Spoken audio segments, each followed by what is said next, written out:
Well, today, again, we are kicking off our series for the new year, the new decade, called Rhythm. And this whole series for the next 4 weeks is going to be about finding a rhythm, a balance to our life, because our lives get out of control. And a lot of times we feel like life is just happening to us, that we can't control everything going on around us. But there are areas of what we can control that will make a difference. And when we get our life in order, when we really understand how to live life and how God intends us to live life, then no matter what comes at us from the outside, we do much better at handling it and surviving those times.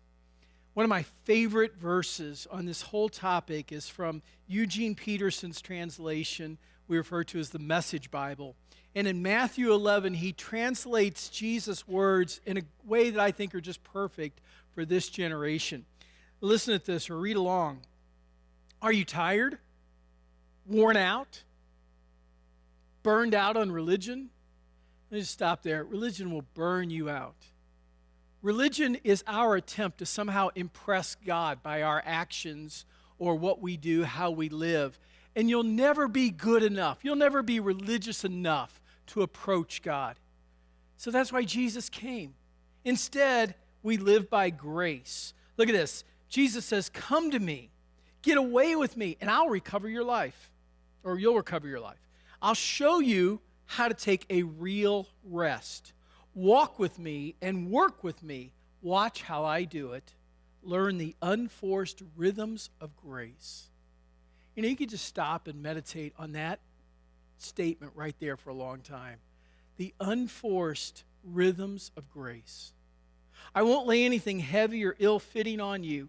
Keep company with me, and you'll learn to live freely and lightly. Say that with me. Freely and lightly. Say it one more time. Freely and lightly. Because those words have never come out of your mouth before in describing how you live, right? I mean, if somebody came up to you and says, how you doing? Free and light. Now, if you tell me that, what's the first thought that enters your mind? Liar, delusional, out of touch, irresponsible. Because what's the proper response when somebody asks you how you're doing? Oh, I'm busy. Oh, I'm so busy. How you doing? I'm busy. How you doing? I'm busy too. We're all so busy. Because we're supposed to be busy, right? Otherwise, we look like we're lazy. This is one of our values in our country. We value busyness. And yet, Jesus said, that's not the way I've called you to live. I've called you to live freely and lightly. So today what we're going to explore, and we're just giving an overview these next 4 weeks, we're going to look at how our life could be a little more free and a little more light by just some small adjustments. Now, in your program there's some notes. Look at those. There's 2 circles there. Those 2 circles, we're going to refer to the second one later. But the first one, what I want to do is kind of look at our day. Not necessarily weekend, but a weekday. What does that look like? If that was a clock and you were to break it down. So if you draw a line right down the middle, that's 12 hours either side. And we're going to look at how we would insert worship, work, rest, and play. Those are the 4 areas we're going to focus on, because about everything we do in life is broken into one of those 4 areas and how much we give our time to each one. Now, before we go to the next slide, let me ask you this. How much time does the average American spend working every day?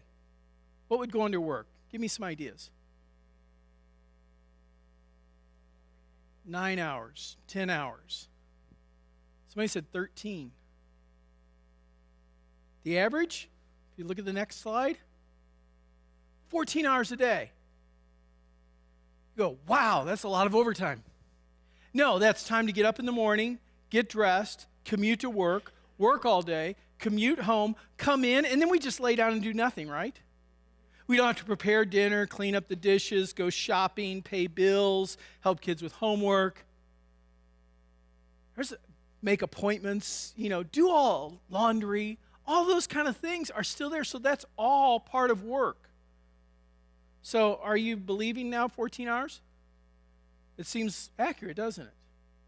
Now, how much rest do most people get? What's the average amount of rest Americans get? Somebody said 3 hours. Wow, that's tough. Yeah, we need about 7 to 8. The average American gets about 6. So right there, we're all running a little bit empty.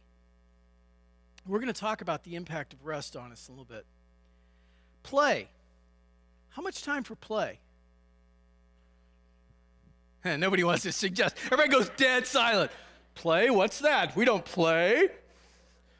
We work and rest and worship. We don't play. Well, play's a good thing. We're going to talk about that, especially in a few weeks. It's actually about, I have 3 hours on here, but it's actually about 4 hours, so that the math works. And then worship really comes out to such a small slice, it's almost 0. So that's how most of our days are made up. And for some people, they're trapped in this cycle, and this is where they live. And like I said, we've gotten so used to living this way of burning the candle at both ends that it's just become normal. And we lie to ourselves and say, but someday it's going to change. Someday I'll stop doing this. I like this poem. My candle burns at both ends. It will not last the night. But my foes and oh, my friends, it makes a lovely light. And that's a person who is burning out. And like I said, this is such a description for most of our lives. We're just racing from one thing to another, falling into bed exhausted, but not resting, and then getting up and doing it again the next day. And I don't think that that's what God intends for us. And so I want to show you a better way. One of the problems and one of the reasons our life gets out of rhythm, out of balance, is because we have a wrong perspective toward these 4 areas. And what I want to explore for a little bit today is, first of all, the first problem we have is we tend to worship our work. We worship our work. What do I mean by that? To worship something is to see it as our source. Worship becomes, or our work becomes an idol, because an idol is anything except God that we look to take care of us and protect us and help us. And for many of us, our job is an idol. So let's just quit. But we can't do that. We have to change our perspective about it. See, here's a good way to think about this. Stop for a moment and listen to this question and think about how you would answer it. If you lost your job today, how would it affect you? Would it wreck your life? Would it devastate you? Would it immediately overwhelm you with fear? Would you lose your sense of identity? To the degree that it has that kind of impact on you, it's the degree that you have a wrong view toward your job. When I was 1991, I took a sabbatical from ministry, went into business for a season, didn't know I was going to be in business, so I was going to take a month off, and it ended up being a lot longer.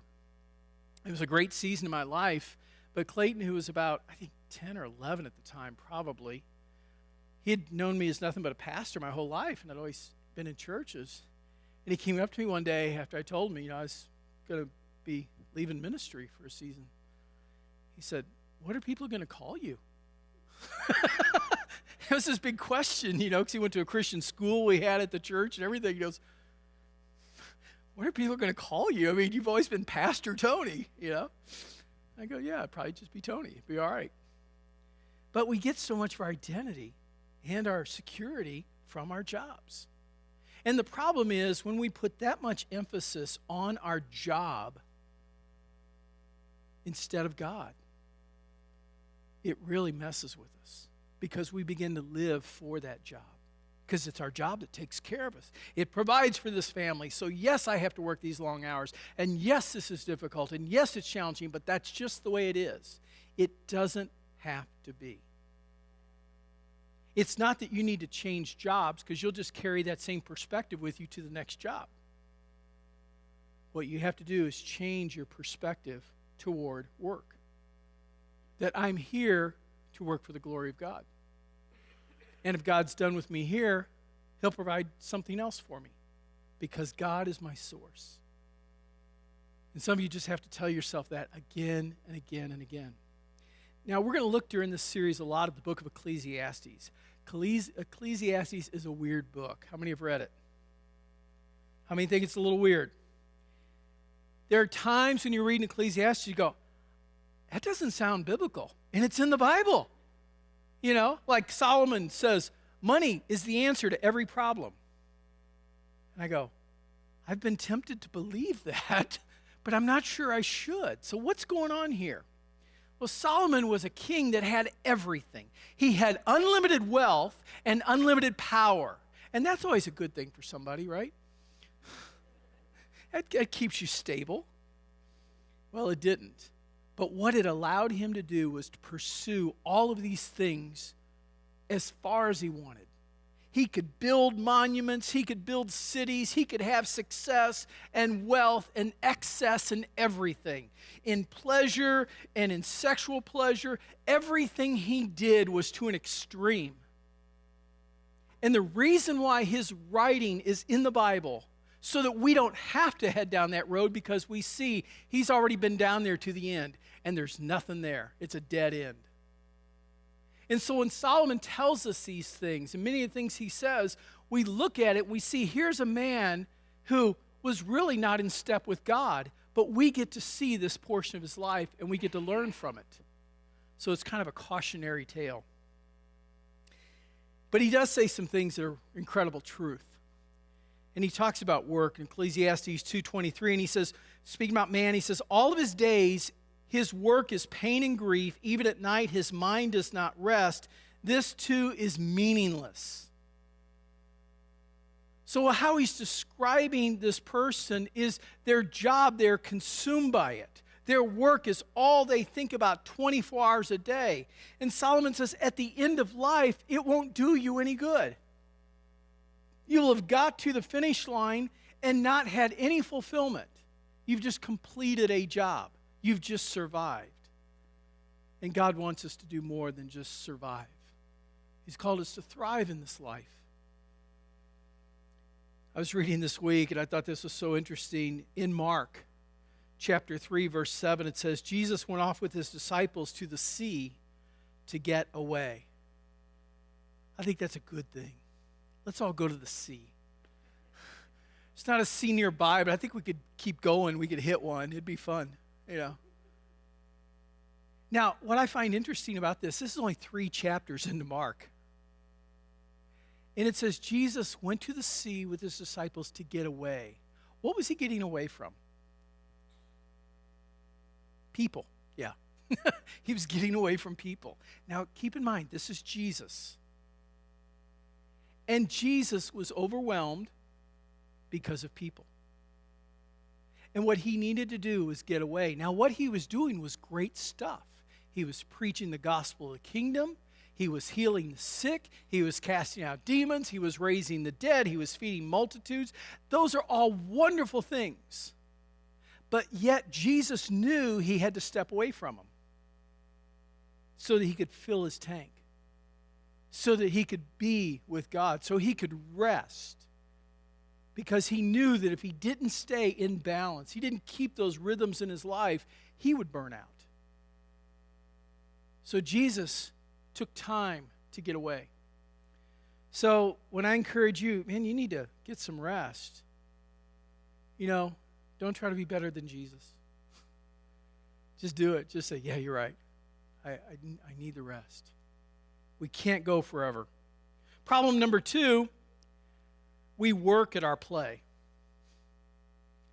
So we worship our work and we work at our play. We just don't play. We have to be semi-professional. We've got to get all the latest gear. We've got to read about it.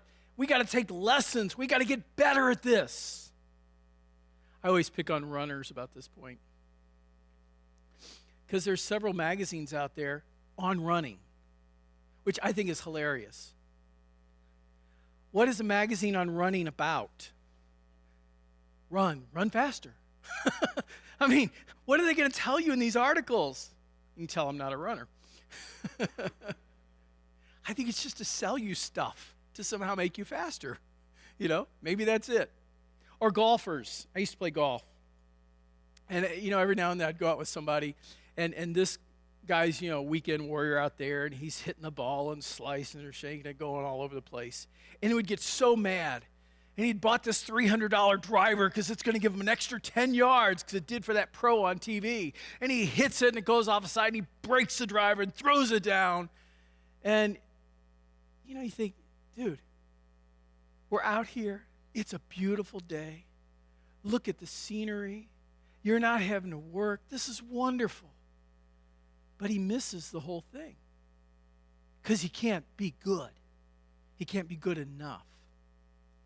And the sad thing is what he's missing most is sometimes the company of some really good people that are with him. I used to be that way. I was so focused on trying to get better and better that I would miss and go home frustrated and tired and all of that. What is the point? Because I was working at my play. And when play becomes work, you might as well throw it in that category with the other 14 hours. Because that's what it becomes. Solomon did say this about fun. He said, I said to myself, come now, let's give pleasure a try. Let's look for the good things in life. But I found this too was meaningless. It is silly to be laughing all the time. I said, what good does it do to seek only pleasure? Now, if that's all we're seeking, of course, if we're living to get home so we can play our video games, if we're living for this hobby or this sports event, and that's all we do. If you're still frustrated on Wednesday by how the Colts did on Sunday, something's wrong. And there's a lot of that going around this year, so I get it. Third problem, we play at our worship. When I say we play at our worship, is we don't take it seriously. We're coming in to the presence of God. And I'm not just talking about Sunday mornings here at church. I'm talking about our lives all the time, every day when we live in the presence of God. Knowing in a part of our brain that God is real and that He loves us and He wants to guide us in our life. He wants to continually, He wants to continually work in us. But we don't have time. We get distracted. Solomon says this about worship. He says, as you enter the house of God, keep your ears open and your mouth shut. I like that. Now, here's how I've applied that. We'll go on the rest of it, but I just want to stop there because that's quite a bold statement. What he's saying is we should have a posture of humility. We should really center our lives around God's will, not ours. If you listen to the average person pray, a lot of their prayers are very centered around them. God, I need this, I need that. If you could do this, if you could make this happen.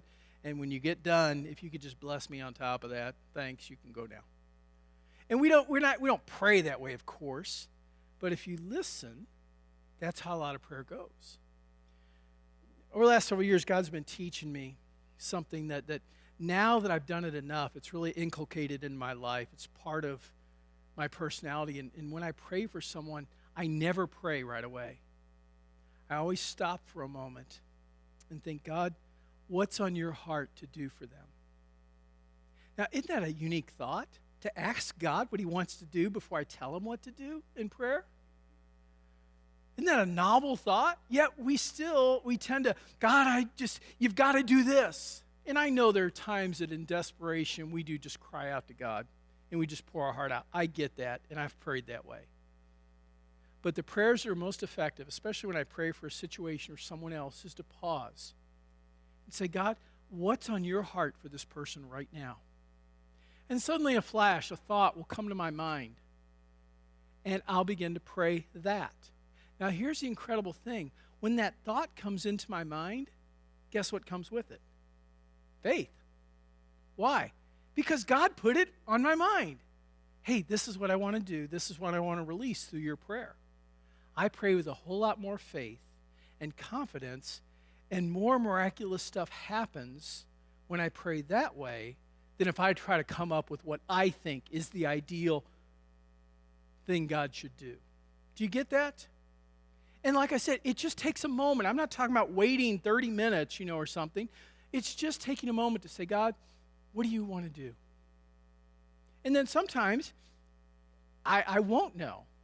So I'll just tell a person, I just want to bless you. And I'll just pray for God's love and blessing on their life. But I'm still listening.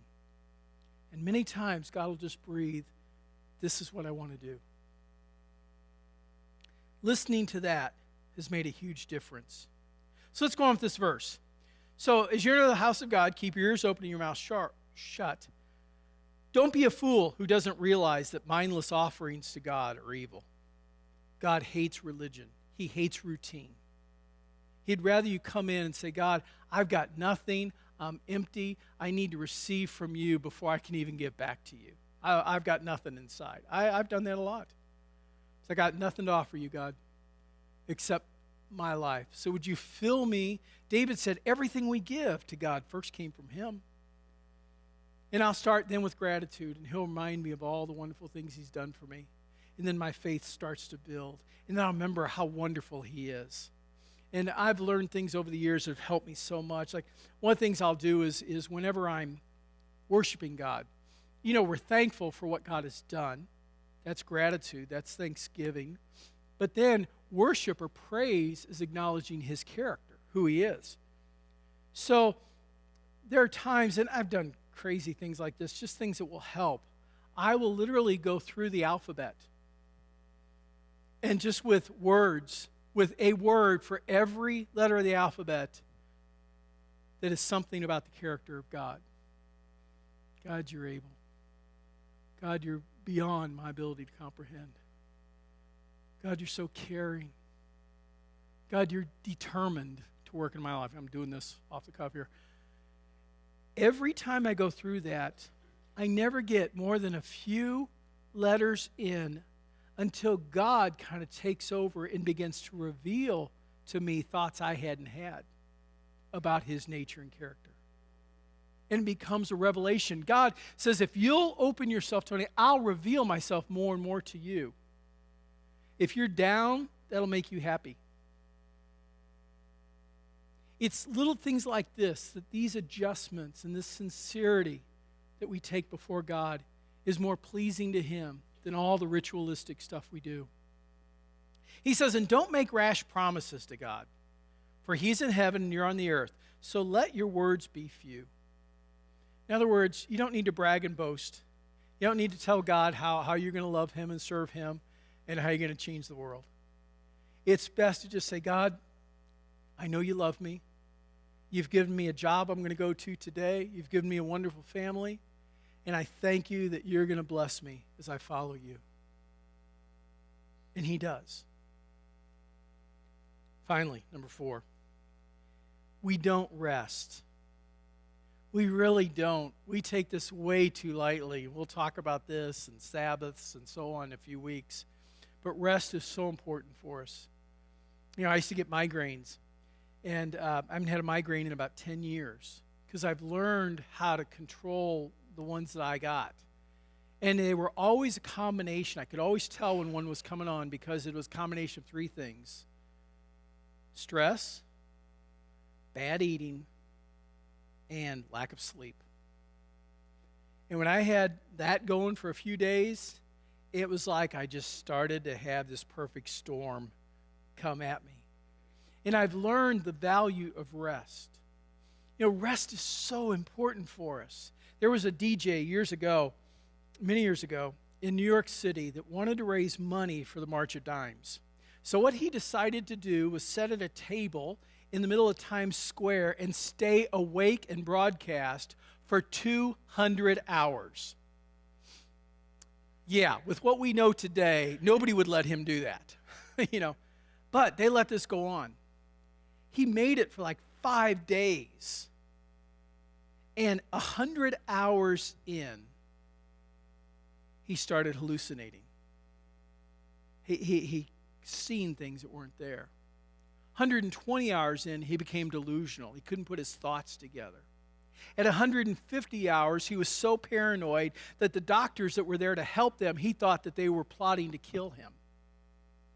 And they let it go. And at 200 hours, when he was done, he was staring straight ahead, and they did an EEG, and there was zero brain activity. He didn't die. It took him several months to recover. But his brain had just shut down, and he was in pretty much a comatose state. Just because, who needs sleep? And when we don't get sleep, the problem is we don't worship well. When we don't get sleep, we don't work well. When we don't get sleep, we certainly don't play. So rest becomes vitally important in our lives. Years ago, I wanted to be a morning person when I'd been a night person most of my life. And, I used to sometimes be going to bed as Lori was getting up, especially when I was doing graduate work and so on. And I said, God, I want to be a morning person because your word speaks about seeking you first thing in the morning and connecting with you and so on. And I knew that the Jewish life, their day began in the evening. So on the Jewish day, you start your day in the evening and the first thing you do is sleep. And then the rest of your day is out of that rest. See? So I wanted that, and I just said, God, would you help me with that? And one of the thoughts that really helped me was God said, Tony, am I important to you? Oh, Lord, you're everything. Then why don't you prepare yourself better for our meeting every morning? So about 10 o'clock at night now, I start asking myself, is there anything I'm doing right now or that I'm going to do over the next hour or two that's more important than being prepared to connect with God in the morning and starting my day right?